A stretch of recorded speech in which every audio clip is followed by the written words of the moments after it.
Hello Avatar fans, and welcome to the next episode of the Avatar Online podcast. This is going to be episode 224 of our regular shows, and we're recording this on January 23rd, 2021. So yes, first show of the new year. There's finally enough news to talk about here. But this is the official podcast for the fan site, Avatar The Last Airbender Online.com. And I'm going to be your main host for this episode, Morgan, Airspeed Prime. And joining me on the podcast is Greg2B from the site. What's up, everyone? Excellent. So we'll get straight into things. So the brief plan for the show is that we're going to go over all the news that has happened in the last month and a bit since we last recorded. There's not too much, but there's a little bit. And then our main topic for this episode is going to be our re-review, going back to take a look at the Korra comic, Ruins of the Empire. So we're doing a full discussion on that series. So we'll jump into the news, and I suppose we'll start with the Funko Pop news. You may all be noting that Funko Fair is ongoing at the moment, and it's had its first couple of days of reveals. This is what Funko is doing to replace the fact that Toy Fair isn't on this year, so they're doing all their reveals in this Funko Fair, which effectively is just them on Twitter, social media, just doing all their announcements kind of on the hour. So it still roughly happens in a similar way to Toy Fair. It's just they're making their own thing out of it this time. So a lot of the rumors with Funkos have been suggesting that Avatar is going to get more Funkos revealed at Toy Fair, and we got sort of the rumored, which are usually correct in Funko Pop rumors, lineup of Avatar Pops. Based on the schedule that they have, these will be officially revealed. Like, we'll see pictures of them, I guess, on day 7 of the event, which is animation, because all the Avatar Pops are pop animation, which I think is going to be either Tuesday or I think it's more Wednesday, because they're not doing any reveals over the weekend, I think.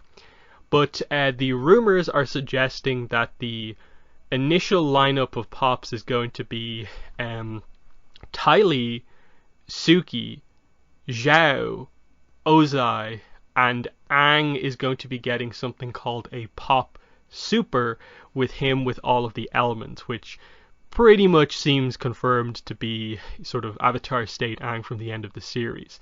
So that's going to be like the first in a new line of sort of like fancy kind of powers-based figures. So that should be pretty cool. And then the rumors are suggesting a Blue Spirit Zuko and a Spirit Aang as being the exclusives. So Greg, what are your thoughts on a lot of the rumors here about the next wave of Avatar Funko Pops?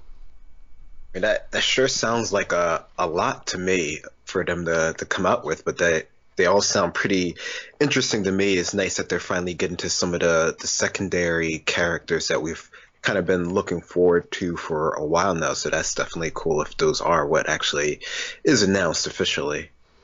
Yeah, obviously I suppose it's not a confirmed thing that the Avatar Pops will be announced on the animation day, but a lot of the news accounts for Funko have been pretty accurate about what is going to show up. And Avatar has been one of the more sort of heavily focused on ones. It's not one of the super rumored ones, so that's a good sign for it appearing, because I don't really know what other shows are going to be showing up in it. But yeah, there's that news. So that means next time we do the podcast, we will have, I suppose, the pictures of these to talk about, hopefully. So continuing with the merchandise trend, we got a news reveal just yesterday, which was Diamond Select Toys put up their solicitations for kind of June, July, and included in this was another Avatar Gallery diorama. This time it is Zuko, so it's Avatar The Last Airbender Gallery Zuko PVC figure, and like the Aang one and the Katara one before, this is of course a PVC statue, really cool bending effect part. It's Book 3 Zuko, of course, doing a fireball, and then there's sort of like a crest of flames behind him as well. pretty cool sort of dynamic pose. He's sort of jumping forward, firing backwards, and he does have the swords on his back as well. So I've seen a lot of positive reaction to this one initially. A lot of people very excited about this one because there doesn't seem to be anything obviously, like, no obvious problems with this one, unlike the previous two where there's been some issues with the faces. But Greg, what are your thoughts on this new Zuko statue as the third statue we've seen from Diamond Select? Yeah, I definitely can understand the positive reaction to this one, from the face sculpt to the flame effect to the overall pose that they have Zuko in. Is definitely one of the better ones that I've seen just in general. I think this is a pretty good one out of all the figures that we've seen so far. I think these ones from Diamond Select definitely seem to be closer on the track as far as them being sort of the better ones. No, depending on which one specifically, but so far it looks like this third one, I guess, out of this line seems to be the best so far, I think. Yeah, and I think it is a good sign as well that the Katara one was only announced like a month or two ago, so these are coming out pretty close together, which isn't too much of a problem because the price is only 50, and that's actually quite good considering the size of them. And since the last show, my Aang version of this statue from this line arrived, and it is really good quality. I really like the look of it in person, so I definitely feel like I'm kind of in on this line, unless they deliver something that's not great. So I like the Katara, I like the Zuko, and I'm guessing Toph is going to be next, so they do an Earth-based diorama, which is going to be actually really cool to see, because like obviously with the Earth it has to be more of a like structure-based thing that they go for, which could be really, really cool to see. But what do you think about what's next for this line? Do you think it will be Toph, or will they surprise us with a Sokka or something? Yeah, I mean, you would think maybe Sokka just because of the core trio, but I guess with the focus being on the effects, it definitely would speak to me to have Toph to be the next one, which I think would definitely be really cool to see. Just in general, I think that would be interesting one to see what sort of pose and what bending technique they have her in. So I guess I would probably be looking more forward to that one just to see how they do the part effect. Mm-hmm. Next piece of news is Jeremy Zuckerman has once again got our hopes up for the soundtracks happening again. So this one was, I believe it was actually the day after we recorded the last podcast. Someone asked him on Twitter, "Hey Jeremy Zuckerman, will there be an official soundtrack album for ATLA, seeing that the Blu-ray Steelbook got released just a few months ago?" He responded and said, "Stay tuned, ... So, not confirmation, but not exactly negative, not exactly, oh, it's not happening. It's stay tuned, as if he's waiting for something that he can say, something is going to happen. I think a few more people got behind this one as being like, okay, that's actually a better sign. But at this point, it's been like years. How many times have we talked about a Jeremy Zuckerman tweet on the podcast teasing the soundtrack? A few too many times before it's actually happened. So, I don't know, like, the timing of it, like, I suppose 2021, all the setup that we've had from last year, this would be the year to do it, but is it actually going to happen? I don't know. But, Greg, what do you make of this? Do you think there's anything in this, or is this more of the same, him teasing the soundtrack could happen?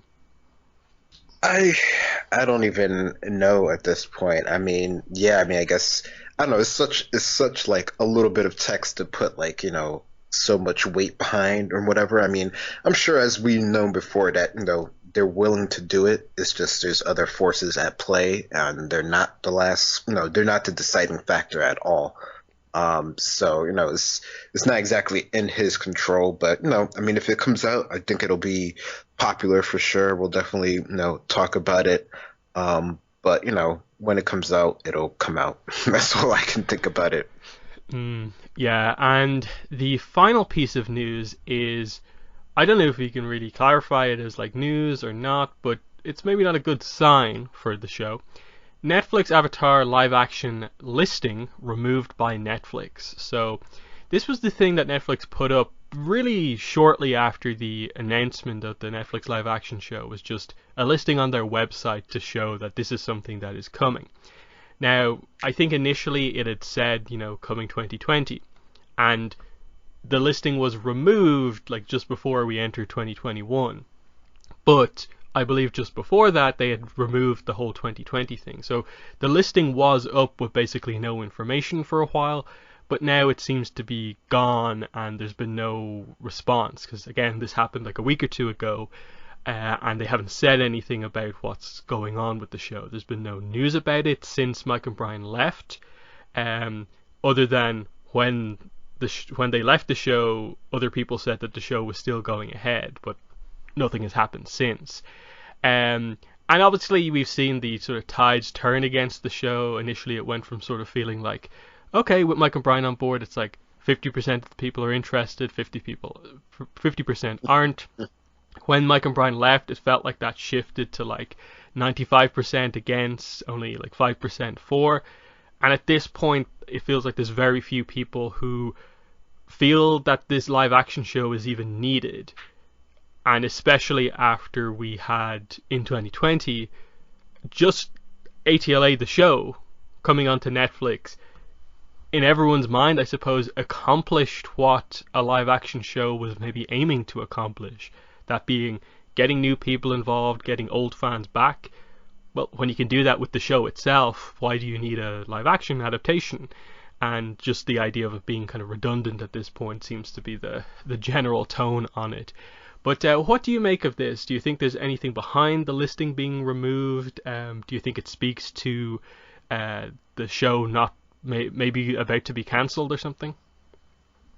I don't know. It's really hard to look into, something as, maybe innocuous as just the listing on their page, because of how, I don't know, how they do their marketing in general, as far as that being sort of like a tease for shows to come versus, the fact that we even know about it to begin with is, sort of like a hard sell. So I don't know. I'm not really sure how much stock I put into it. I mean, I don't know. I mean, it seems like they had, a lot of, ideas going behind it. And, I think as everyone else can see, there is, going to be a good amount of people that will, watch it regardless of, its necessity towards, the original animated series. So I think it's still, it still seems like it's, it has some worth behind doing it in general. I don't know, maybe it's just, with everything going on, it's just going to take longer to do. So they just decided to take it off the listing for now, since it's still, seems like it's still really in development. It doesn't seem like it's, as far as we know, which isn't that much at all, much progress in terms of production. Yeah, I suppose just in terms of production, obviously the fact that Mike and Brian left because of the way it was being done doesn't speak kindly of how it was working. And now the fact that it seems like they're more or less a year plus behind schedule, given that it was initially, like, obviously very early tentatively scheduled for 2020. We're in 2021 now, and we've heard precisely nothing except bad news basically about the show. So that's interesting, in that we've gone so far with this show and nothing happening, that now the slight rumors and hints of maybe another animated show is happening is beginning to come up, and obviously everyone's attention is on that, and if something's going to happen for Paramount Plus over whatever Netflix are going to do with this. So yeah, it's a weird situation, but for the most part, I think that brings an end to the news. The full Google Books preview for Toffbefung's Metal Bending Academy did come out, but it is just like more preview pages, and some of them are more on the spoilery side of things. And while I did a video on them on the channel, which you can see, but I didn't really feel like we necessarily needed to talk about that, because we're going to save most of the discussion for when the book is actually out. Again, since the last show, I did get a review copy of Toffbefung's Metal Bending Academy, so I've read the book. So again, I kind of want to keep the discussion until we've both read it and we can do the full-on review, rather than discussing most of the book before it actually comes out. Because yeah, this time there's pretty major spoilers in the Google Books preview. If you went ahead and read it. But you know, it's there. I have the link to the preview on that video on my channel if you want to check it out. But yeah, so we'll move into the main topic for this podcast, which again is going to be the re-review, looking back on Runes of the Empire Part 1, 2, and 3, the full trilogy, which obviously is surprisingly still the most recent Korra comic. I didn't think we'd come back to this book nearly a year later and still not have any idea about what's next for Korra comics, but here we are, in that I think it's like pretty much a month, like 11 months to the day almost, was when Runes of the Empire Part 3 came out, and unless this happens in the next month, we're going to go a full year without really knowing the future of Korra comics. Weird situation, but we're here to get into this. So we'll go through it obviously sort of point by point, but I suppose we'll start off with some general thoughts because we haven't mentioned it in quite a while. So Greg, overall, how did you feel about Runes of the Empire? For me, I still really like it. I think it's still very well done. I think it does a really good job of continuing, you know, sort of right off of the main sort of meat of the series, even if it's not necessarily exactly at the end of the tail end of the series. But I think, you know, harken back to what we sort of, you know, initially thought would come after the series when we sort of started hearing of a comic as far as, you know, actual points being resolved to some degree, whether you like the way it was taken or not. This series definitely went, you know, along with that sort of idea, and, you know, conjunction with, you know, the art style and everything else. I think it does a really good job of that for me. Yeah, I reading it again, it does stand out, and I think it stands out because, you know, it has been a year at this point, and we haven't had anything since this that has really met this level outside of the novels.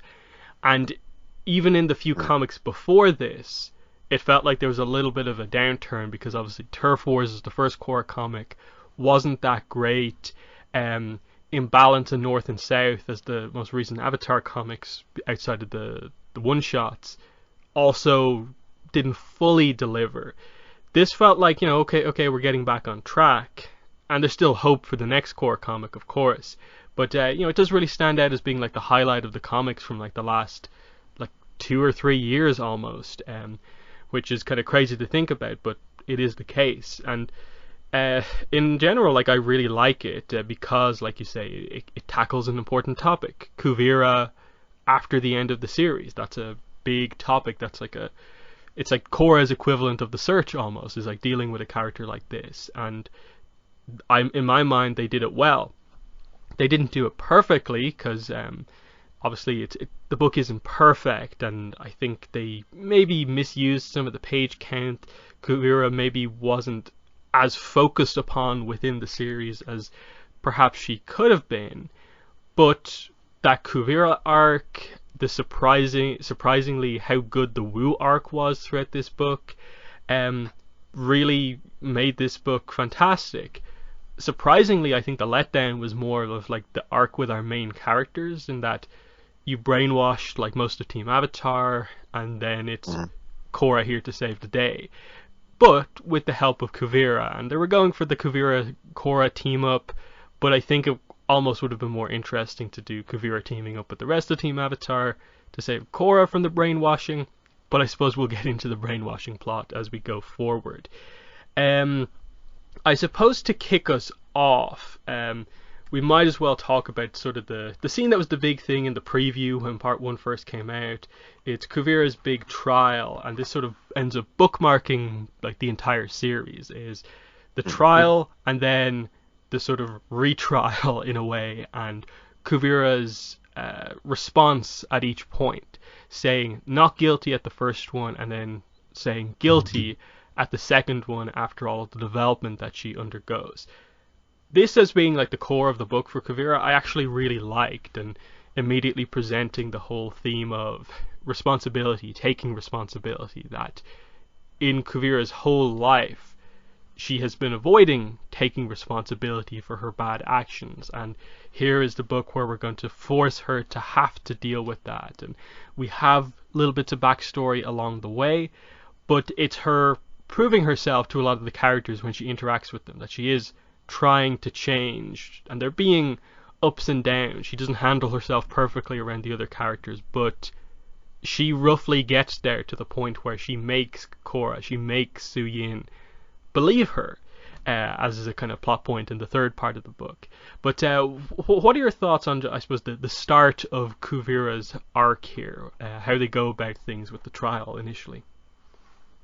Yeah, no, I think they do a really good job of that throughout the whole course of all three parts that we have here. I mean, starting off from the beginning, just her, sort of acknowledging all the good that she's done while ignoring, all of the bad or turmoil or hurt that she's caused anyone sort of along the way. Sort of, what she's done outweighs any of the bad that might have occurred, during her, current or her temporary reign over the Earth Empire. So, to see her, at least initially sort of reflect on that and sort of, brush everything off to the side, it definitely, sets the stage for her, her journey, her, reconciliation with, the Beifongs and just, I guess you could say more so somewhat the world at large, or at least the people that, she's affected directly. So I think they definitely do, a good job of setting the stage of that, and just the way that they sort of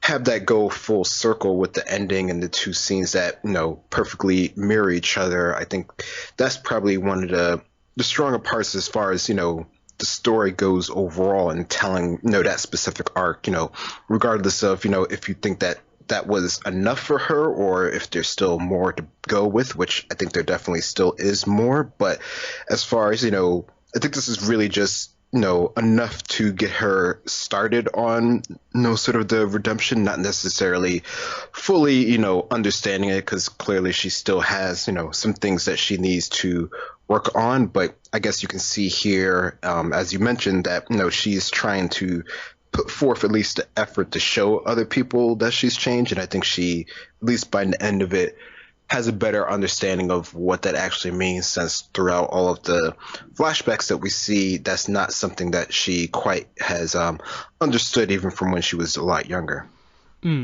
Yeah, that is an interesting point, is that, I suppose, even though, I think a lot of people would ultimately feel that this has been the best comic in recent times, it has also, in a way, received some of the heaviest criticism from some of the recent comics, because I do think a lot of people have the tendency to be with the books that don't really advance things that much, they really see the positives in just the character interactions, even if nothing important is happening.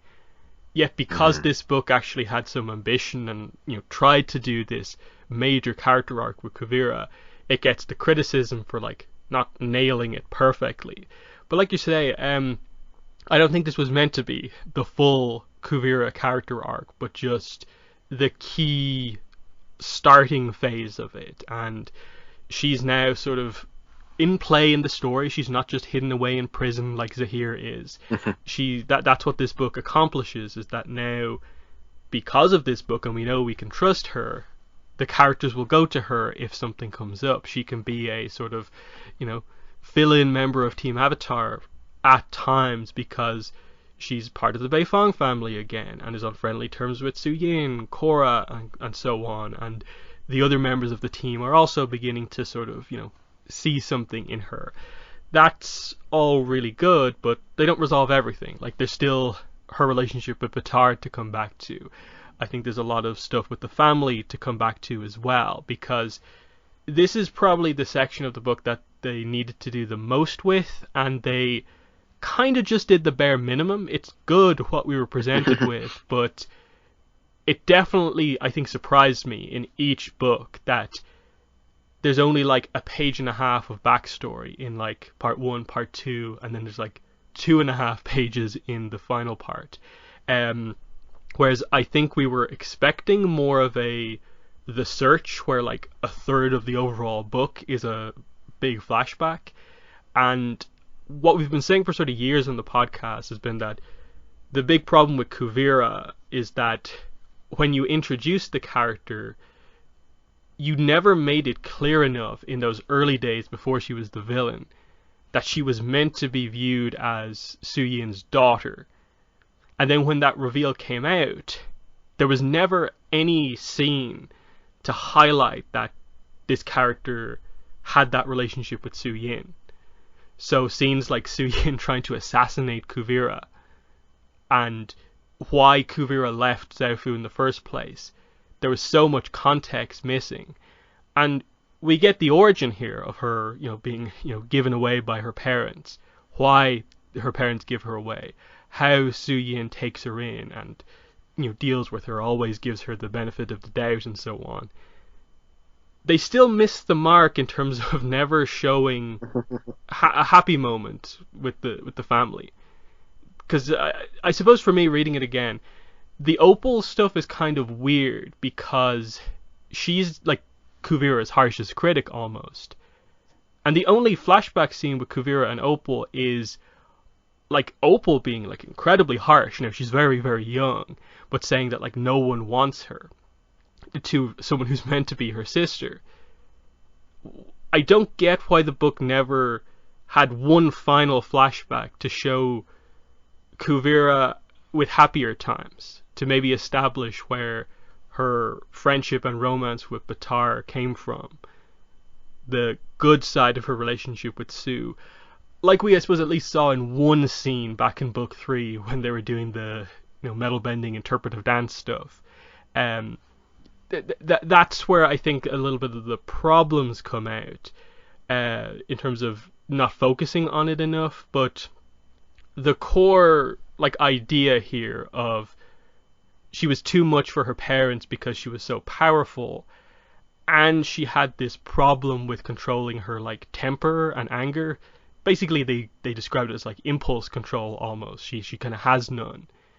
That her parents, who aren't benders, can't handle someone so powerful. So they give her away because they don't know how to handle her, but also they do make sure she's given to a family, and a family who can look after her. So this was Kuvira's tragic backstory from the end of book 4, that she was an orphan. But you now see that it was Kuvira's behavior that kind of caused that to happen. And I like the kind of conflicting kind of thoughts you have as a reader of do you blame the parents fully? Do you blame Kuvira fully? No, it's somewhere in the middle because it was a tough situation. But the core point is that she was loved by the family, especially Su. Su tried. And so a lot of Kuvira's early thoughts in part 1 of saying, I was never really part of the family, are meant to be lies. But what are your thoughts on that? How much the book did and did not go into the thing we were probably expecting the most, which was her interaction with the rest of her family. Yeah, I mean, I think, like you said, that is something that we were hoping for more of, and we did get, some snippets of it here. I mean, the fact that we see that her and Opal are, I guess presumably around the same age and, was thought to be a lot closer. That speaks to a little bit more of why Opal seems throughout this whole book to be more on, the offense. And even throughout the original series, you could tell that she was more, antagonistic towards Kuvira when Kuvira went out on her own and was trying to take back the whole Earth Kingdom. So from that perspective, you can understand a bit of where, the extra level of animosity comes from, but it doesn't quite show, I guess, sort of the full scope of that relationship. And there is, the Beifong family is kind of big. So, the fact that there's almost no interaction with the twins, or, the father for that matter. I mean, there is quite a few people that, she would have to, speak one-on-one with or as a group or something in order to, really, get the full scope of things. But I think that's something that, like you were saying, that maybe we might have seen, maybe an older flashback perhaps of when, times maybe weren't as bad, since it seems like at least before, the huge rift, when Kuvira went out on her own, that things seemed to be relatively okay, or at least that's what at least I'm sort of like led to believe. But that in between period is where, like you said, we're not sort of understanding where everything is sort of coming from. So yeah, there definitely is, a lot more that could be expressed there, and maybe that is something that would come after the fact, but what we have is only these three parts here, so we can only go on sort of so much here. So I mean, I do like that, we do get to see more of her, or more of the idea of her being more integrated into family here, but there is, more to be told for sure. Yeah, definitely. Because I think it's clear from context that there were happy times, because Kuvira ultimately, like I suppose these books reveal it, is not the same character she was when she was younger. She minorly still has the sort of, impulse control problem, but it's nowhere near as bad as it was when she was younger, based on the fact that if she was problematic the whole time, she'd never be promoted to being the captain of the Zaufu Guard. She would have never been, like, I suppose, peaceful enough to be a part of the metal bending dance squad or whatever that was. Um, those type of things. So, it is that rift that you mentioned. The scene that is like key in book 4, even though again they don't really show us much about it. It's just uh, Kuvira thinks Sue is abandoning the Earth Kingdom, but she doesn't want to become a tyrant, and that's the issue. There needs to be a little bit more behind it, but it makes sense roughly. Um, I suppose more specifically, how did you feel about the introduction of this sort of behavioral problem for Kuvira when she was younger? That this anger or impulse control issues, that they go as far as to say she nearly killed her mother in 2 scenes in part 3. What were your thoughts on that? Yeah, that is interesting how they go to those, I guess, lengths to, show what her issues were, I guess you could say, as a child that sort of led her to, needing to be, readopted by another family here. And I mean, I guess when you think about just in terms of, what benders can do in general, it probably wouldn't take, that much, especially for anyone who might not be as well trained, in order to cause, such harm. So I guess if you're looking at it from that way, you can sort of, see, I guess you could attempt to see, sort of where they're going for. I mean, I guess you could say they did, out of, possible options that they had, maybe this was, a better option where they didn't just sort of like throw her out or anything like that. So I don't know. It definitely seems, the lengths that they're going through here, I don't know if it's, can be seen as sort of like as extreme as you might need to sort of take it. So that is, it's definitely an interesting way to introduce her sort of problems that she has, or, the reason why she ended up with Sue to begin with. hmm And yeah, like I think the main points that I really like about this is that ultimately I think through the flashback scenes you do get that sense of Sue took her in and did try to, raise her like an actual mother. And while, yes, we needed more scenes, it's at least made clear. She tries to make allowances for what happened between Kuvira and her parents, and doesn't give out to her for absolutely everything. And, we know it ultimately works out in that Kuvira turns out pretty okay, as we see in book 3. And if not for the rift, things would have been perfectly fine, I guess, between them. The other scenes are just like, I like when she eventually gets down to the confrontation with Gawan and she's about to kill him. She's sort of about to go back to the way she was in the past, not really able to control herself, just this is the only way to win the day, is to kill him. And Sue says not to do it, and she listens to her. That's like a key moment showing that, like, here is the mother who, like, raised her for most of her life. The lesson that she sort of learned from her kind of got her past her issues with anger, and here it is happening again. And it's that realization of, like, yeah, I couldn't be the person I am right now without Sue. And that comes full circle. She basically says that to her in like the final scene, as it's revealed that Kuvira's punishment is kind of going to be like a house arrest type thing at the Beifong house.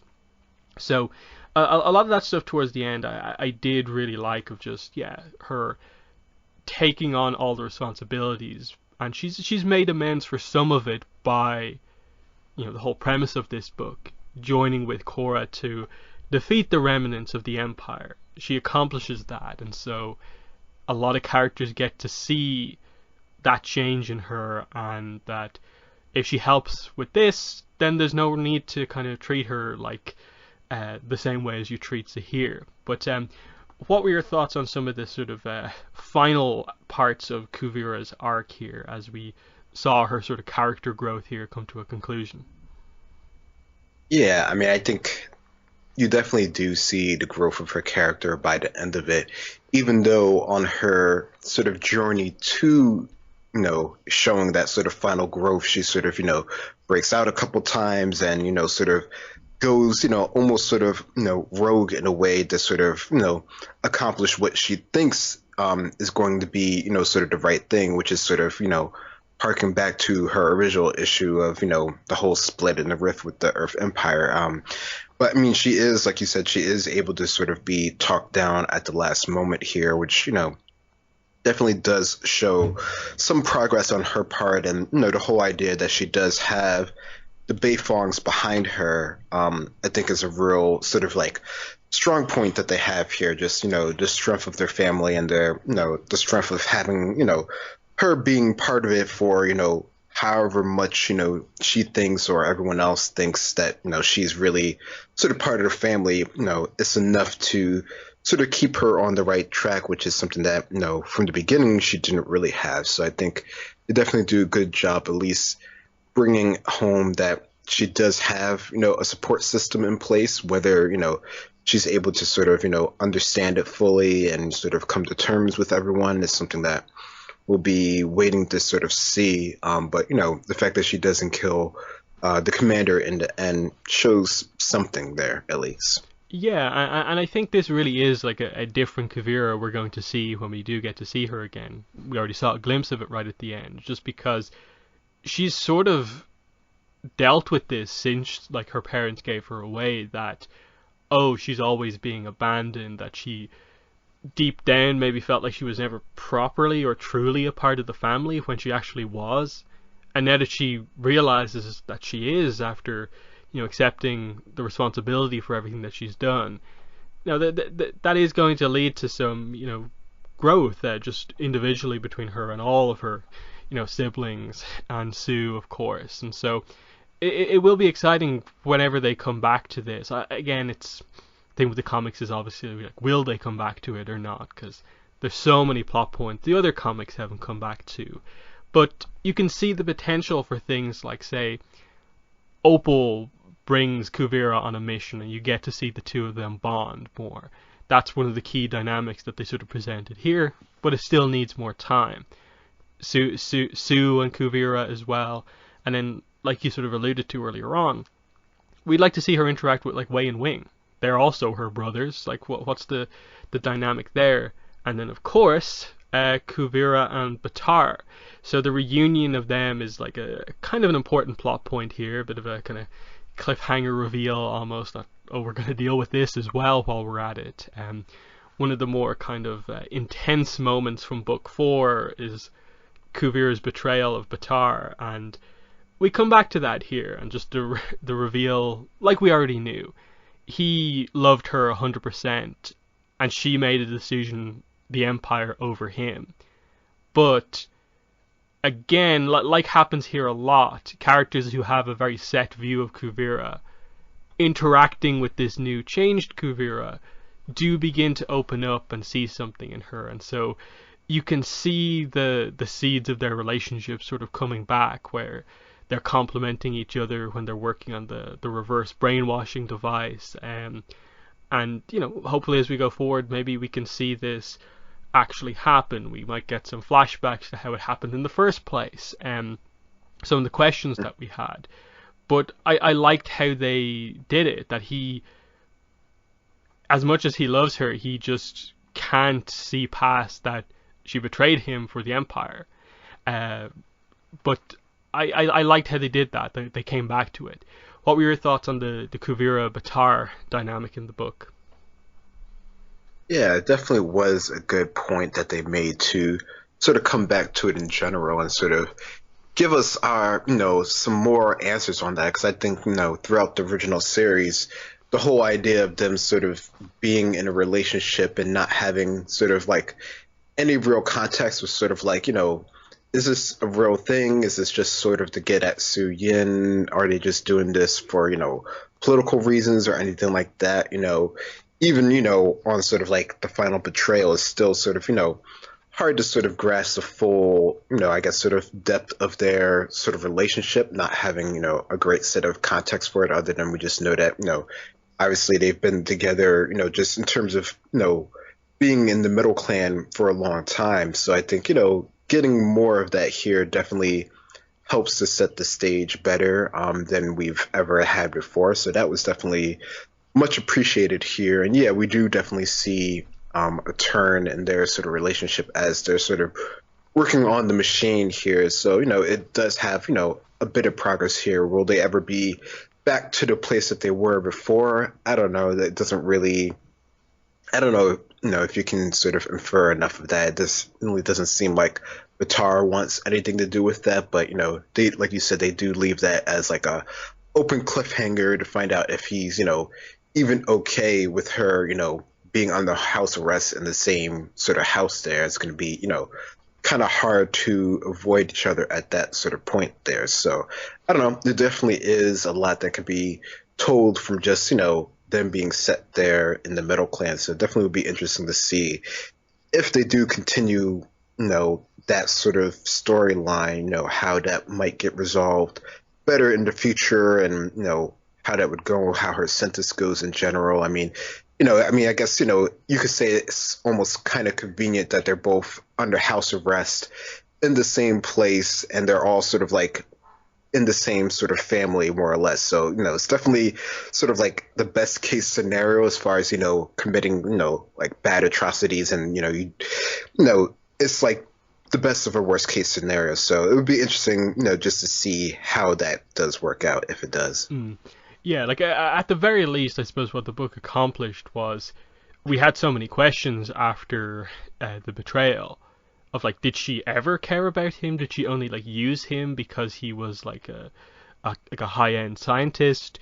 This at least confirms that no, she absolutely did, and I suppose still does have feelings for him, and so that adds a little bit more depth to the Kuvira we saw in book 4, knowing that it truly was like a conflicted decision for her. But at that time, she still made that decision, even though it was hard for her. So I like that it added that extra context to it, that it's not just Kuvira was like the villain of villains in book 4, that there was much more going on than we thought. But I suppose, what is the next part of the book you want to talk about? I guess I'll go with the next sort of character that I thought had not as much depth as Kuvira, of course, but at least you can see a beginning to an end of his character, and that would be sort of Prince Wu and just sort of his idea of, sort of leading, this new, path of democracy to a place that really hasn't sort of function with it at all, towards even getting brainwashed and almost causing sort of the downfall of everything that he's working towards, to him just sort of understanding sort of possibly letting people, while still maintaining some control, decide things sort of ish on their own in the end, and just him going from sort of evolving at least a little bit from his singing sort of trope that he sort of falls back on all the time.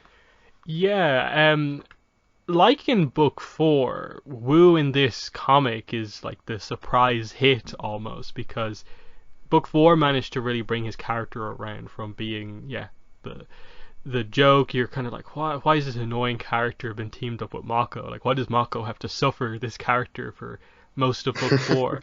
But then they give him a nice arc at the end, and it's sort of the same here, of like, what on the outside seems like a relatively boring plot of just like, okay, democracy in the Earth Kingdom, woo, um, they actually turn it into a good arc for him, because we know he has potential as a leader, and it kind of felt a bit weird at the end that he's just going to, you know, throw that away to become a singer or whatever he said.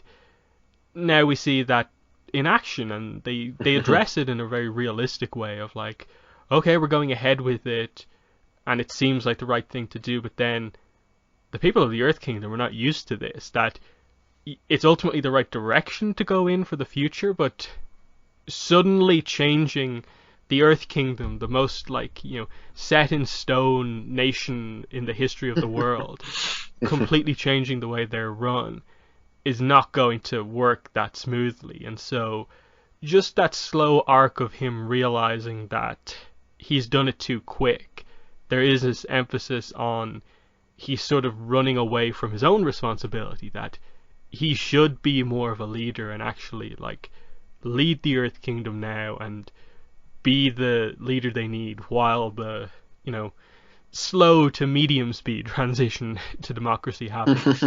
And the fact that they do that and deliver on it, and the fact that it's a vision of Hu Ting that is sort of the thing that gets him on this arc. This is one of the best parts from part 2, is just, you know, she says, you've made a mess of the Earth Kingdom. People don't want change, they care about progress. Sorry, they don't care about progress. What they truly desire is stability. And she says that you're only pushing for democracy because you're too scared to rule on your own. So yeah, he's so eager to sort of give his power away that he's kind of ruining the stability that has sort of been achieved. That, you know, the Earth Kingdom's gone from rule by the Earth Kings and Queens for this long, then complete chaos for a while. Now it's stable again, and now we want to do this thing again. It's a lot of change too quickly for the nation where stability is the thing they do desire above all else. So that was a very realistic approach to doing this, and I think it worked well. And, you know, you may be questioning at this point, like, how are they going to do much more with the arc with Wu? In terms of, I suppose it's just what was about to happen in this comic slowly happening over the course of maybe a few more comics, rather than immediately like it happens here. Still, it could lead to Wu actually realizing that when it does happen, maybe he wants to be one of the leaders of a specific province in the Earth Kingdom. And that's an interesting point as well. But what are some of the other things you want to say about Wu? Yeah, no, I think that definitely would be interesting if he did, you know, even if it's where, you know, the capital actually is, that would be the place where he would decide that, you know, maybe he does have, you know, enough strength or enough, you know, character in himself to actually be worthy of actually, you know, leading the people, not through sort of like his heritage, but through, you know, just sort of strength of his own ideas that he has, which I think you can definitely see throughout this, that he does actually, you know, have some ideas, and that he does sort of want to go with them, even if they might be a little bit too sort of rushed or progressive for what the Earth Kingdom is actually used to. But I like that you can actually see that in his character, and he's actually able to sort of, you know, add something towards the team. You know, I don't know, it's interesting when he is sort of brainwashed and he does sort of act like, you know, a normal, typical sort of king, that is almost, you know, such a stark contrast, and they do that in the art for sure, of just sort of how he sort of, you know, gives commands. So it's interesting to see his character, and, you know, I don't know, for as much, you know, flack we give him for, you know, being paired up with sort of Mako, he does, you know, add something, you know, to the dynamic that they have there, that, you know, otherwise we wouldn't see, even more so than with, you know, Mako's own sort of brother, who's also sort of, you know, a comedic type character, but not quite to the level that we always consider Wu to be. Yeah, and I suppose that's kind of what, in a way, like formed him into being a good leader, is that he did have the arc with Mako, and especially with Mako's family, and seeing that like these are the typical people you rule over, that you need to care for what happens to these people, not the nobles in the like inner ring or whatever. And you can sort of see that, like, he helped in the evacuation at the end of book 4, and this switch to democracy is, I suppose, meant to give more people a voice. That's all good. It's just, be the leader, allow for the change to happen as it happens, and we'll see where he goes from here. But it's nice to, I suppose, over the first 2 comics they at least accomplished this interesting situation of now 2 more stable leaders in the world, in Julie as the president of Republic City, and now Wu as the Earth King for now. So Korra has a lot easier characters to deal with compared to the entirety of the series, which is always good for the Avatar from a political point of view. So yeah, that's Wu's arc. I suppose I'll talk about our villains next. So Guan and Dr. Sheng. I overall like them as just, this is sort of the people who take up the reins of what's left of the Empire, and they focus on the very sort of brutal kind of experiments and stuff like that is revealed here, I suppose, that Kuvira approved like some of, but a lot of this was also being done sort of behind her back, where she wasn't fully aware of it. So the brainwashing stuff, the exact details of what the re-education camps were doing, were details that were kept from Kuvira, and they came from these 2 characters. So here are the true, I suppose, villains behind some of the worst kind of things that the Earth Empire does. Things that even Kuvira is revealed in this book, over the course of this book, disagrees with. Like, if she was brought the idea of, we want to brainwash people, she didn't agree with that. And I suppose it's sort of the naivety of Kuvira thinking that the re-education camps were just actually turning people around to their side in a okay way. But that's what she felt at the time. I think they do an okay job with these characters. I don't think that they're the best villains ever, but they're also not, I think, like the weaker villains, like sort of Gilak turns into in North and South, or Li Ling turns into in Imbalance. I like that, at the very least, there's a logical, like, this is where they came from, like, related to the command structure of the Empire, and they're taking over now. They are the absolute loyalist above all else, even more loyal than Kuvira. That makes a lot of sense, and their defeat comes from just, they ultimately don't have a lot of power themselves. That Guan thinks he's this amazing charismatic leader who's better than Kuvira was, but he has to brainwash people to gain that power. And the second that fails, the second he has people going against him, he doesn't have any of that power. He is just like a coward in the end, which is what he calls her, but it's actually the reverse. So they did some nice stuff with these. So yeah, just like solid, pretty good, but not like amazing villains. But what are your thoughts on them?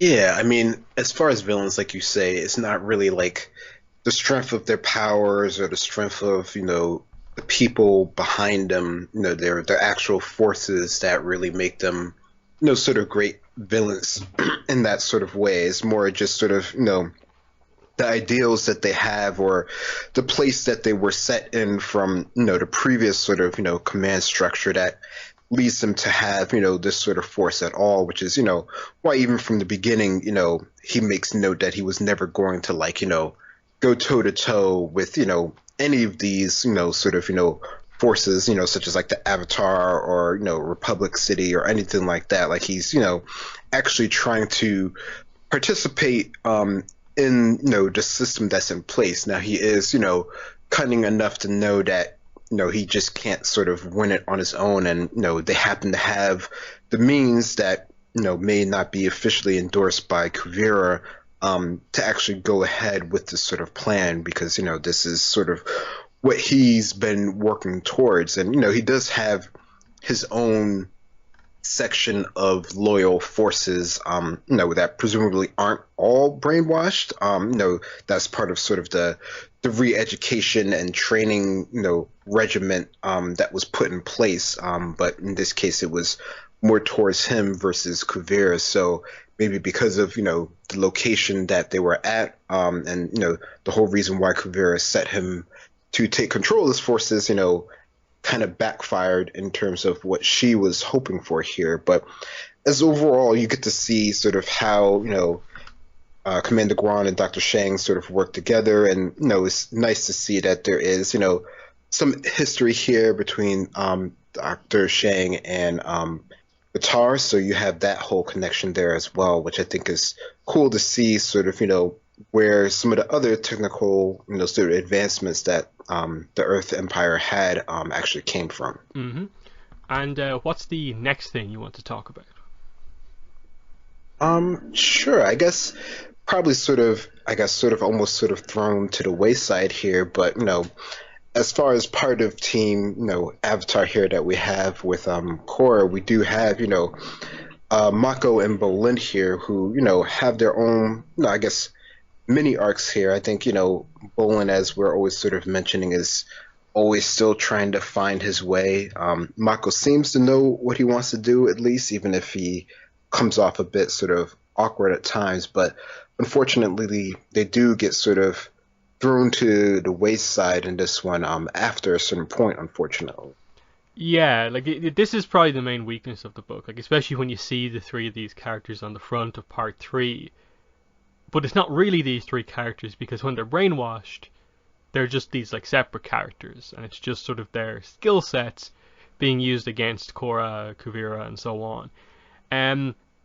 Like Mako especially really doesn't have much to do in this series at all, unfortunately. Bolin at least has the sort of page at the start, page at the end. Here's a bit of an arc for him with his role as like Julie's assistant. So he's sticking with politics for now, but even then they're very vague with it. It's very much a this is fine for now with all the craziness going on. So is Bolin actually going to go into politics or something else? It's very very unclear because again, he's a lava bender, like he's one of the most powerful benders in the world at this point. So he feels a little bit like wasted, just used as like an assistant to Zhu Li, unless they commit to when they finally do get around to elections in maybe a year or two, he maybe does want to run for one of them. That'd actually be a nice arc because I think we saw from like him as a mover star, as a pro bending star, the people like him. He has a charisma that people can get behind. So I think he would do well as a politician because he seems to like helping people. That was the main reason he joined the Earth Empire in Book 4. It was all because of the sort of relief aid section of what they were doing more than anything else. So it's just about actually making you believe in Bolin seriously as a politician, I suppose. Will they do that or not? I'm not really sure. So it sort of feels like they're just spinning their wheels a bit with the character, but maybe they'll come around. But yeah, and then maybe I need to read the book again, but like I don't remember like there really being anything of substance with Mako, like really at all. Outside of he is the one to talk to Bolin in those two scenes about is he going to stick with this, is he not? And that's really it. So very small arc, and then just I suppose they give some emphasis to how the full Team Avatar feel about Kuvira. So Mako and Bolin sort of have their doubts about her, but then they seem to come around and be like, okay, if Korra believes in her, we saw what she said at the trial, okay, thanks for what you did. That's fair enough in terms of just like, okay, now it seems like most of Team Avatar are on better terms with Kuvira, but obviously Asami is probably who we'll need to talk about next. But anything you want to say specifically about Mako and Bolin? Yeah, no, I mean, I think it is unfortunate that there wasn't more, with them overall, but I guess in terms of what they were trying to go for, I mean, once you do get sort of brainwashed, there's not much you can do with them other than use them for their own, skills and abilities. So there's not, too much other than sort of their take on the whole Kuvira thing in general, which you do get a little bit of that. But, I guess sort of their effect, other than, their whole family that they found out that they have being displaced, and just the general sort of idea of Kuvira sort of attacking just the world at large. There's not, as much other than sort of, their personal connection with her. So I don't know. It would be interesting to see if that's something that is expanded upon in the future, or just sort of the location that they have Kuvira in is not as necessary per se. I don't know. That would be interesting to see. Yeah, this is sort of why I always say when I talk about this book that I think the way they should have done the brainwashing is that, like, Korra and Wu got brainwashed, not all of Team Avatar except Korra and Wu, because we know from like the first part of the book, before the brainwashing stuff really happens, Korra and Kuvira are sort of on similar terms. We get that they have a sort of connection because we're meant to view them as being similar characters, and they took sort of different paths. So that's fine. You don't need to convince Korra that Kuvira is worth trusting because she already trusts her and believes in her. It's the rest of Team Avatar that are the ones doubting Kuvira. So they went for the idea that because Kuvira sort of helps to unbrainwash them, that's what turns them around on her. But I think it would have been better for them to have to fight, like Kuvira fight with Team Avatar to get Korra back as the proof, like directly to them. They see what Kuvira did rather than she is the one helping them. Because this way, like, the way it happens, they don't actually see her. They're just told about what Kuvira did. Whereas the other way, they would have worked with her. And that would have allowed you to develop the three characters a bit more without Korra, who tends to sort of overshadow some of the other ones because she's so much more developed than them. And it would have shown you, like, oh, here's more of Kuvira and Asami's dynamic, Kuvira and Mako's dynamic, Kuvira Bolin's dynamic individually, which we didn't end up getting. So yeah, that's just the weirdness with some of the brainwashing, which I suppose brings us into Asami, the other member of Team Avatar. They do a little bit more with Asami, but it's still not that much, and that obviously is Kuvira was the one who killed Hiroshi, so Asami has the most reason to hate, dislike, and not trust Kuvira because her father was killed, like, right there in front of her by Kuvira. And again, because Asami gets brainwashed, it's just what I just said before. Kuvira helps Korra and Ko to unbrainwash them. I suppose there's a little bit more focus here because sort of Kuvira puts her mind at risk to do this sort of anti-brainwashing thing by getting her sort of unbrainwashed mind scanned to act as like a neutral thing. That's cool. That shows her selflessness in this situation. And, Kuvira is apologetic for what she did. But that's really all it is. It's just, after the event is over, let's have Asami feel slightly better about it, but still, she struggles around the person who killed her father. I think there needed to be more of a dynamic between these two, and just in general, Asami, I don't think should have been put in this situation again in this book. So that's 2 Korra comics in a row. We've basically put Asami in a position where she's either been captured or on the enemy side for some reason. Either way, in need of saving by Korra, which isn't really helping the Korra and Asami relationship because it's just Korra saving Asami, and a lot of their scenes are just, I've saved you. Because they don't really do much with the scenes when it's Korra talking to a brainwashed Asami, because it's just Asami saying mean things, and then when Asami's unbrainwashed, Korra knows it wasn't Asami speaking. So it's just this very minor point of, like, Korra saying to Asami, you weren't you when you said those things, so it doesn't matter, which doesn't really advance their relationship in any way. So Asami, to me, was probably the most disappointing thing, just because since they fully committed to the Korra and Asami relationship, I'm still waiting to see the big Asami character arc where we properly get to know her a little bit better. She still feels like the most underdeveloped main character of the crew. But what are your thoughts on Asami in this book? Yeah, no, I definitely can understand the feeling of her just sort of not really being, as developed as we might sort of expect her to be at this point. I mean, I think, she does have, a mini arc throughout this book, and, there is obviously some focus just because of everything with her father and Kuvira.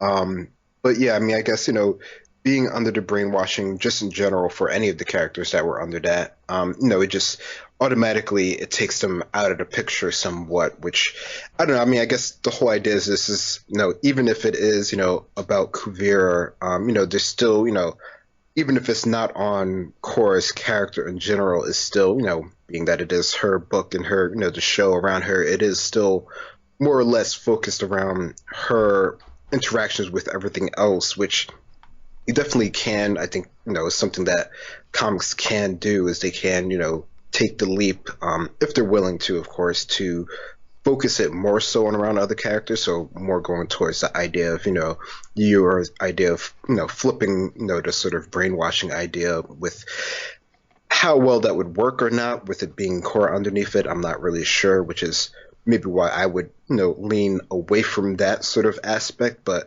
I think in general, it would have, benefited from having more scenes with Kuvira and Asami in here, even if it isn't, sort of developing the relationship that Asami has with Korra here. I think just getting that idea with Asami's character would do a lot more towards, progressing her in terms of how, us, the viewer, view her, in terms of, what she's going to do in the future and how she's going to handle things going forward. Because, I mean, like you said, at the end of this, it really is just that they're, on slightly better terms, like not even really that great because, obviously there's a lot of baggage there. So I don't know. I think that would be interesting if there is something that they can do in the future that, maybe through business dealings or something like that, where Asami, does have to work with the Metal Clan and then, they're in the region where they could actually, discuss something in the future, something along those lines.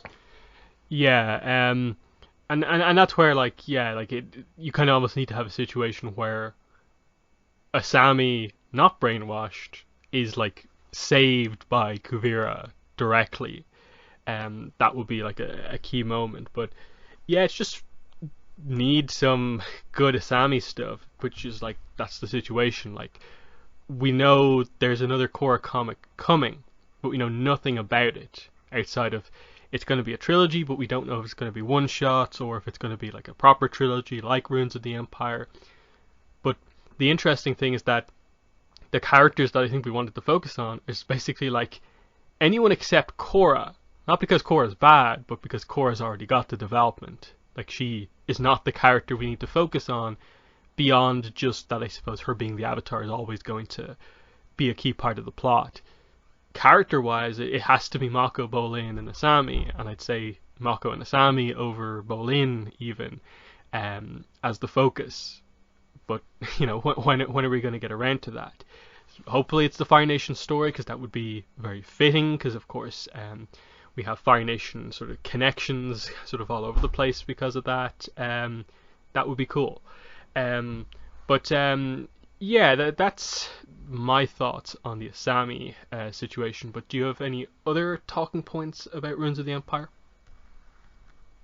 Um, I guess the only other talking point, and I guess it's more towards just in general and an Avatar, but I guess it's always the point that I always see made as far as, Kuvira getting this sort of redemption arc and comparing that to other characters that could or could not get, redemption arcs in the future. And of course, that would be Zula. So I see, I don't know. I'm always interested with seeing people's take on sort of that comparison point and, whether one is deserved of getting it versus the other, or even how, it would go about being handled in the future. I always think that that's a interesting point of comparison since we do, at least have one example of how it might be taken in the series overall. Yeah, it's always an interesting one in that I feel for a lot of people it does end up just coming down to like, do you like the character or not, and like that determines if you're okay with it or not. And some people don't like Hmm. Azula. Some people don't like Azula, but some people don't like Kuvira.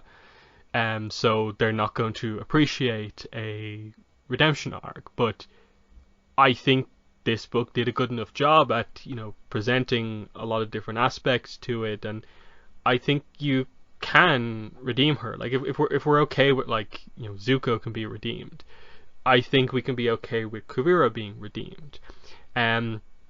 Obviously you get into, like, the exact specifics on the situations of just, like, okay, what exactly was it that Zuko did that was bad versus what exactly it was that Kuvira did that was bad. And it's like, okay, she kind of nearly took over the world, and you bring up the question of, like, okay, how many people did she actually kill? And you get to the idea of, like, the show typically doesn't show that much death. So she killed Hiroshi, but did she actually kill anyone with the Spirit Vine weapon? And it's like, I suppose she technically had to have, but we're never really shown any of it. And a lot of it is just speculation if she actually did or did not do any of that. And that's just the situation we have. Like, Azula, she can be redeemed even though she basically killed Aang, because they did the good work with the character to make you feel something for the character, that she's more than just the bad things that she's done. And I'm always sort of, like, up for the redemption arc, because I don't think Kuvira did so much that was terrible that she is, like, unforgivable completely. In that she didn't kind of go down the road like where, like, Zahir and the Red Lotus went down, where they just put the world into chaos and they wanted to kill the Avatar, and they obviously support Vatu and, complete chaos across the world. That's, like, a different story, and Zahir probably is never going to change. But because of, I suppose, the emotional situation surrounding how Kuvira became the Great Uniter, you can see through a book like this how you do the transition. And like we discussed towards the beginning of this discussion, it's not over for her. They've just done a big step of it here, maybe even 2 steps with, how far they went with it, covering a bit of the key backstory, showing you some specifics on, why her parents left her and how she was taken in by Su Yin, and showing that, yeah, some of this was on her, and she now realizes that. Some of it was on her parents. I suppose some of it is also on Su maybe not handling the Book 4 situation the best. But I'd also be very much like, I don't really think it's all on this book for what it did or did not do. I'd still be a little bit more critical on Book 4 for not including enough backstory on some of this situation. But what are your own thoughts on the redemption arc situation? Yeah, I mean, I think for the characters that we are at least considering it for, or who have, sort of, got the sort of, redemption of, their sort of status, I think I don't know, I feel like there's enough behind them where you can see, the history of where they are coming from enough in order to see how it can at least work. I think that helps a lot, even if there isn't as much as we would like, as far as, like Kuvira and her backstories, or, any of our other sort of characters. I think there's, I think if they set the groundwork for it, then it's at least, plausible, despite, what their specific deeds might have been and how much, collateral damage it might have caused, and, everything else that goes along with that. I think there's a possibility for it. Will they actually go forward with it, or will they take sort of like the risk of it, with, possible sort of like backlash in general? I don't know, but I don't know. I think it's, definitely an option that they should consider.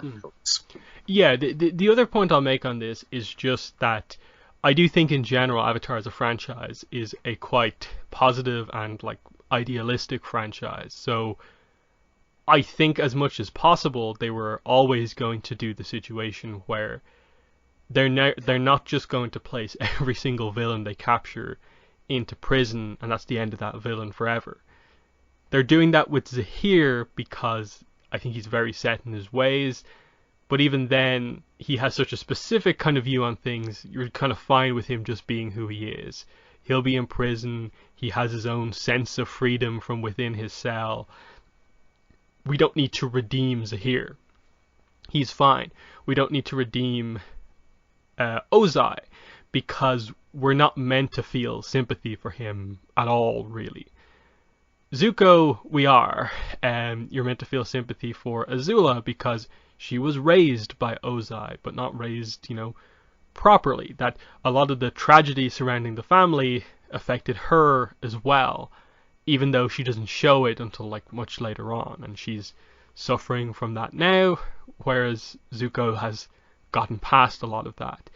And I think that it's the same for Kuvira. You can see that she's just a kid in the past, and this terrible thing happened to her in the past where her parents gave her away, in part because of her own behavior. But she was taken in by someone who helped her, but then she turned on that person and, went down this road thinking she was helping the rest of the people, but she hurt so many people in the process. And she realizes that now, and they're trying to make her, come back from that. Like, once they don't ever, absolve her of everything she's done, we're fine with this. That she needs to be very, disciplined, I suppose, in always taking responsibility for what she did and trying to improve going forward. That's the character and the way the character has to be going forward. And in the same way that, Zuko, that, in the promise we basically dealt with this. He took such an extreme road to, I can never become the person I was before, that he asked Aang to kill him, and that created the whole plot for that book. He has to trust himself to not do that. So there's these things, and with Azula specifically, I think, she's such a young character. You have to be willing to give her the option to come back, especially when a lot of this is down to her really needing to have a conversation with her mother. That's such an emotional and key scene. It kind of has to happen, and the idea that you just want to sort of ignore that and keep her as the villain because she did some bad stuff, I don't quite agree with that. The same with this situation of I'd prefer to see her try and repair her dynamic with her family and siblings, rather than just rot away in prison and be the great uniter forever. And I think that's just a nature of this being a story. That Kuvira was a character they devoted quite a lot of time to make a complicated character. They're not just going to throw that all away. Just to make it realistic in terms of punishment for characters. And that's just, I think, it's obviously specific to each villain. The likes of Ozai Zhao, you're never really going to want to have a redemption arc. But do you have any more thoughts on this? No, I think that's a lot of good points. There are, certain ones that you can sort of, idealize how they can come back for it versus other ones where, either through storytelling or just through their direct acts, via the storytelling, of course, that is just not really something that you're willing to sort of give them any, weight in towards it coming back from. Yeah, and another way I look at it is kind of if Katara, who hated Zuko even after he joined the group, if she's able to forgive Zuko after what she experienced sort of directly as a result of his actions at the end of book 2, I think you can see the idea how Kuvira's mother for so many years can also still have hope for her daughter. The person who loves her can also see something for her sister, brothers, and all that can see that, and it makes sense. And that's why I don't agree with a lot of the criticism for how they do the ending of this, of they have Mako, Bolin, and Asami feel slightly better about Kuvira because they directly saw what she did in a good sense. They directly benefited from it. They're not best friends. They didn't say, join the team now, Kuvira. They're just I'm surprised to be here thanking you for saving us. That's kind of all the final scene is. So I don't think it's so realistic what they've done. Now, obviously, if they just have like maybe the next comic and Kuvira's there as the what is it, like fifth member of Team Avatar or whatever next book, that's maybe a little bit too much too soon. But I don't think they'll do that. That's the point here. I suppose the final point, the character I don't think we mentioned yet, is Toph. She doesn't have a massive role in the book, in that it ends up being a kind of weird one, in that they go to her to act as like a celebrity to run against Guan, because they feel that getting the celebrity vote of like, oh, everyone's going to vote for Toph is the only way to counter Guan and the brainwashing, what he's been able to do. And the only reason Toph agrees to this still is a weird point to me, even after all these months. She agrees to it because Korra tells her about Wu's vision in the swamp. And I'm not really sure what I meant to take from it in terms of like, is this just that Toph trusts the swamp vision, so she's going to go ahead with it? Or was I meant to take something very different from that? That's how they get her to do it, and then in the end, of course, it's not really required, and Toph reveals she never really wanted to be involved in this. They give a slight tease of like, Wu says, I hope when we finally do open up elections, you'll join us for, and go up for one of them. But she's like, no, I probably won't be doing that. So, it was good to involve her here, because you had the whole 3 generations of Beifongs there, more or less, with Kuvira being the sort of honorary member of the family here. So that was obviously nice to see, in terms of like, you have Sue there, Toph there, and Kuvira there, all very powerful earthbenders, metal benders. Nice moment. But what were your thoughts on Toph throughout this book? Yeah, I mean, it's, as a, fan favorite character from the original series and even from the new one, I think it's always fun to see her there and to see how she interacts with the new Team Avatar, even though, she doesn't really want to have anything to do with them just because of, just her age and just, not wanting to be part of politics in general, as she clearly states, throughout the whole sort of book here. But yeah, I mean, I guess they sort of throw her in as sort of like the older, wiser character and sort of, use the swamp angle to sort of get her to sort of be on board with this, knowing well that, she's not interested in any of this at all. And, she's still like, you can see that she understands the situation that's going on, and she's like begrudgingly willing to sort of take part of it and just sort of, because of things that are going on. But, throughout the whole thing, she's sort of, just making sort of like, the standard jokes that she normally would, of not wanting to be part of what's going on here. So, I mean, I don't know. I like her role here. Could they have, I don't know. I think she worked well for what they were going for, as far as, who else is by default popular in the world or in the area that, could oppose Guam in this sort of instance here. So, she has some point here. I mean, I don't know. The fact that they pushed everything forward and that in the end it really didn't matter, could she have been, replaced with someone else? Yeah, maybe. But I think, for the fact that this is, a story that is, heavily centered around the Beifongs, of course, I think it's worth having her there for that.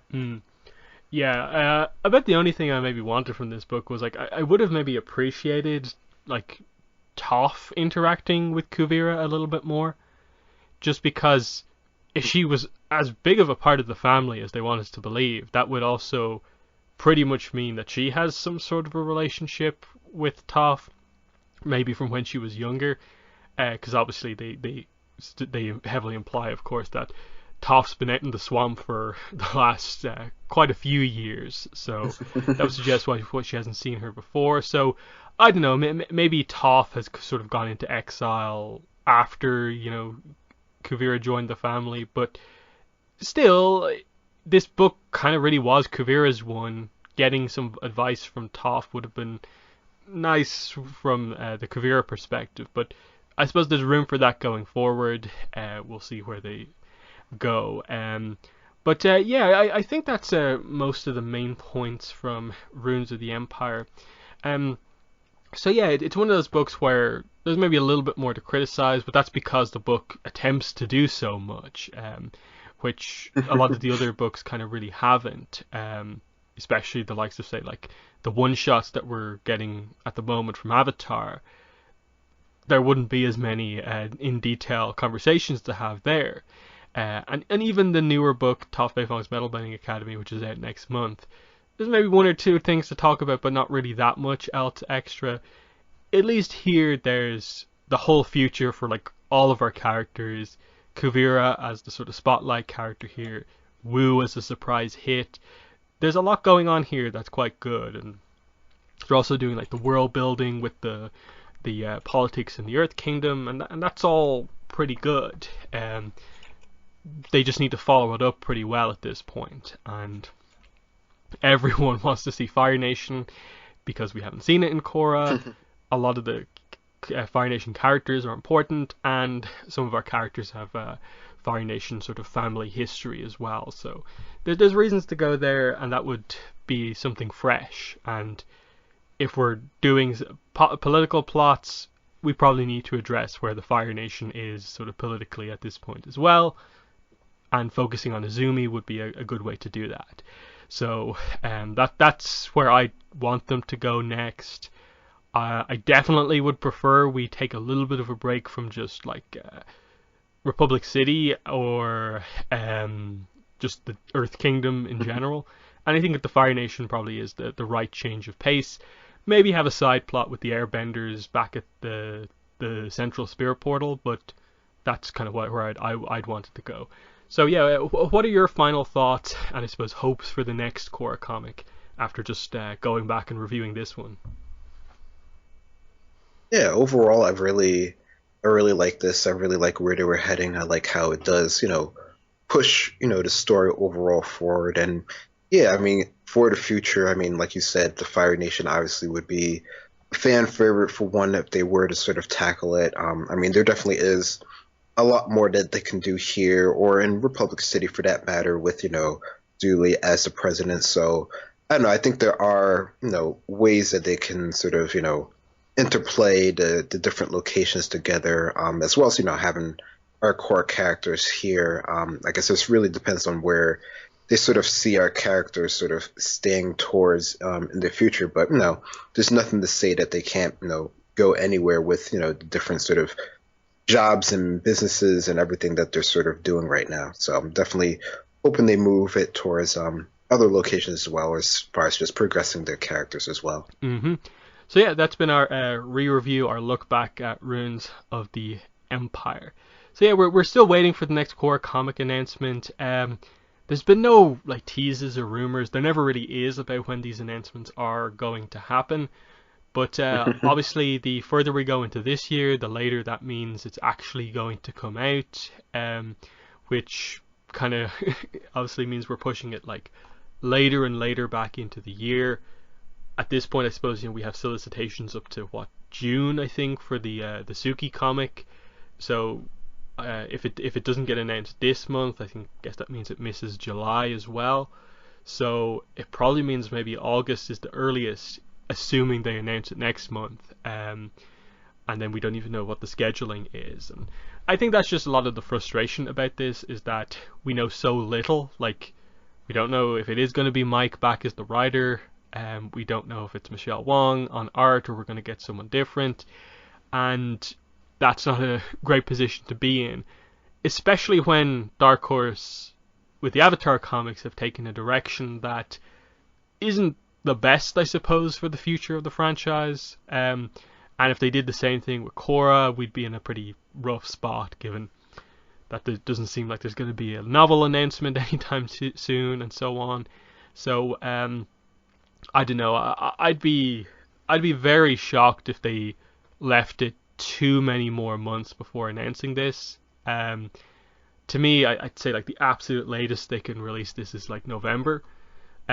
Which I guess would leave them, until about like April to maybe announce it. But I definitely would want this announced sooner rather than later, because once we get to the Suki book, we're suddenly asking where the next Avatar trilogy is, and we don't know what the situation is with that as well. Are they going to do more one-shots, or are we going to switch back to doing trilogies now that the Netflix show, Mike and Brian aren't on the Netflix show?